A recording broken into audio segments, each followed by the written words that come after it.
y'all? Welcome to the channel. Figured I hadn't done an intro in quite a while with my man Hugo over here. What's up, buddy? But as you can see, it's a little hot out here for him, so I just figured I'd bring him up for a quick intro. You want to say hi, pal? Hugo's 4 years old. He's a Bernese mountain dog. Get a lot of questions on what kind of dog he is when he is in the video, but he's awesome, great with kids. My daughter, who's about a year and a half, rides him like a horse, and he doesn't care. So great family dogs. They have one downfall, is the shedding, and they have some health problems. But so far so good with this guy, and like I said, great guy. If there's anybody out there that has a unfixed girl, female, he's not fixed. He'd love to have babies. Right, Hugo Bear, you need a girlfriend, don't you? Yeah, everybody needs a girlfriend.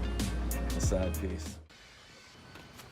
All right, y'all, what's up? Alan checking in on a Sunday, beautiful Sunday, as you can see in Chicago. Very hot, very warm, but we'll take it. So with winters like we have here, this is a blessing. So wanted to check in and drop a quick video for you guys about the MR2. So been thinking over the last couple weeks since I brought this thing home, and I just feel like I'm at the point where I want to have this be a running and driving car. Since I'm paying for insurance, it's at the house. The Evo that you can see right over here is literally sitting outside right behind me here. And I have more money in that car than any car I own. So one might ask, why, Alan, are you leaving the MR2 in the garage with the Jeep right behind me here? And the reason for that is this thing has T-tops and they leak because the old rubber seals are bad, and I don't want standing water in the car, and it doesn't, the brakes are locked up so it doesn't move under its own power at this point, so it's a pain in the ass to get it in and out of the garage. So long story short, I want this thing running, and I'm excited. So once again, this is my childhood dream car.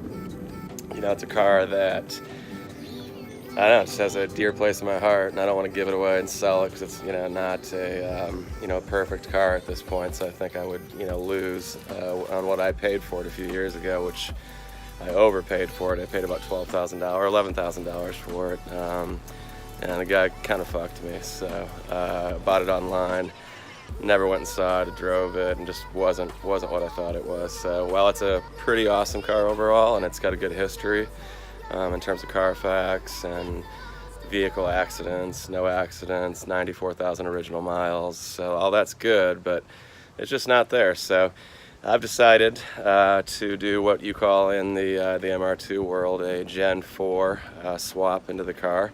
And what that is basically a fourth iteration or generation of the engine, the 3S GTE that's in that car, which is a very popular engine from the 80s and 90s that Toyota actually used. It was a racing engine for their hill climb cars and Pikes Peak cars and things like that, rally cars basically, the Celica GT4, stuff like that. So it was on the MR2 from 1990 to 99, and then it was also in some other applications in Japan, specifically the Toyota Caldina wagon. So what I'm going to do is basically buy a complete long block off of from like a JDM engine importer, and I am going to put that in the MR2, and we're going to do this in the garage. I have never done stuff like this either, keep that in mind, but I did manage a Firestone for 7 years. I have a lot of friends that know what they're doing. I feel like I have the help from the local MR2 club, which is cool, and I think I want to tackle this. It's not too cold yet. We can do it in my garage. So I'm going to buy this engine, probably buy another transmission as well with a limited slip off of a newer MR2 turbo that hopefully will shift better.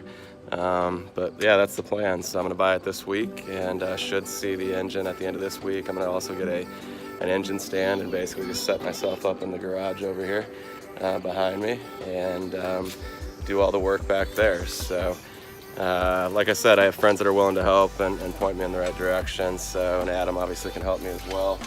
But we're going to do that. I'm going to keep the stock turbo, stock everything, except for put a side mount intercooler, some intercooler piping, and obviously we're going to dress up the engine bay and powder coat some stuff and turn this into a fun little project. So I hope you guys are excited, because I am. And I'm going to turn the camera around now, and we're going to go look at the car and do a little more talking. So, but I hope you guys are honestly excited. If you are, please like this video, comment, help it out, and you know what I mean by that. I may use clickbait, not sure, but I might not, we'll see. But this will be basically part one in the build series for the MR2 Turbo. So if you guys like it, please give it a thumbs up. And like I said, we'll check back in. But let's go take a look at the car and do a little more chatting. Alright, we're in the garage, and just a reminder, there's actually a guy local in South Carolina that may buy these things, but as of right now, they're still for sale, so hit me up if you guys are interested. Those are pretty much fit, you know, any Jeep, modern Jeep, a lot of Euro cars, you know, Volkswagen, Porsche stuff, so Mercedes, things like that. So check it out, 285 tire, can fit on a lot of stuff. So back to the MR2 here. Let's go ahead and pop the hood and the engine bay, and we'll take a look at the inside. So first, I guess we just start here because I noticed it right away, but this is the rust that I was talking about on the bottom of the doors. It looks like the frame rails right here, so I'm gonna have to get that fixed. I hate these side skirts. I'd really like to have factory side skirts, get that stuff cleaned up on the doors this winter, but whatever. So interior wise, once again, original turbo car. You can tell by the gauge cluster, number one, but it's got the center console, which all of them were an option with right there. I really like these Recaro seats, honestly. I just have them refoamed and recovered basically. Door cards are in pretty good shape. I have a little thing that's missing right there. Let's see, like I said, you can see the mileage, 94 or so. It's got the navy blue dash, which is so 90s versus the black. I kind of like it though, to be honest with you. Once again, it's got the T-tops. And that's why it leaks right here. Basically, doesn't seal well right there, so you can tell it's all dry rotted. But let's go ahead and check this thing. Okay. So, as you guys can see here, this guy, you know, he's like, I don't even know if this is like real shit, but he just wasted money on stupid stuff like powder coating the stock turbo. He kept it a stock turbo. Made this bullshit homemade manifold that's a joke. He's still got the stock AFM with a zip tie around it to keep it on there because the clips are broken. It's just like, and it was a lot cleaner in here for the record. It did sit outside for a couple weeks before I stored it in the fall, but it does have the side mount intercooler we could utilize, obviously right down there, hiding down there. And I'm sure there's some things we can take off of it, but overall, I mean, the engine bay was repainted too, so it'll be real nice and clean. You can clean all that stuff up right there. But yeah, like I said, I don't know what I'm getting into, but we're going for it. I also think I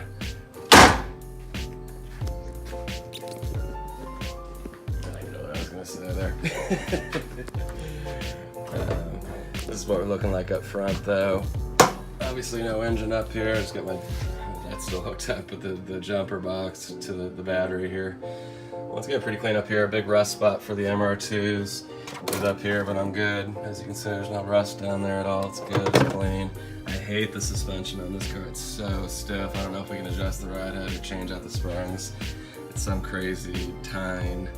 Not even the street stuff, but like the track stuff. So it's just ridiculously stiff. It'll make your teeth fall out over bumps. But, I mean, other than that, it's pretty clean, as you guys can see. I just really hate the side skirts because they just don't fit right. I just don't like them. They don't fit right. They're not flush with the doors. Also, the rear bumper I don't like because it makes the rear wheel offset look wrong, but it's not. The SSRs are awesome, actually. But you can see door alignment's kind of an issue. That door isn't aligned right there. So just little things that are not done right when he finished it. But I mean, the paint's in good shape outside of the doors, and the frame rails need to be done. You know, maybe get new door skins and side skirts down the road. But right now, I just want to get this thing running. So once again, hope you guys like this. If you do, please give it a thumbs up. Make sure you're subscribing to the channel. This is part one in the 1991 Toyota MR2 Turbo Build Series. So once again, we're gonna do it in the garage with my dumbass, and we'll see how it goes. So wish me luck. We'll have road racing in the Evo for those guys and gals that do like that, which is a small few apparently, which is stupid, by the way, because this thing's a beast, and that type of racing is way better than drag racing. But doing that again in a few weeks, September 9th, I believe, or September 6th, one or the other. It's a Saturday. No, September 9th, it's a Sunday, and then October 6th, which is a Saturday. and then also be doing the first Wednesday in September and October at Blackhawk in it. So you can check this thing out. Tell me it's not a race car. Look at those brakes and all the burnt rubber and everything stuck on there. So this thing wasted a panorama turbo this morning, which is kind of cool. Brand new one with dealer plates on it still. So only 7 pounds. Slow. But appreciate the support. We'll check back in later in the week, midweek I should say, and we'll talk to you later. Peace.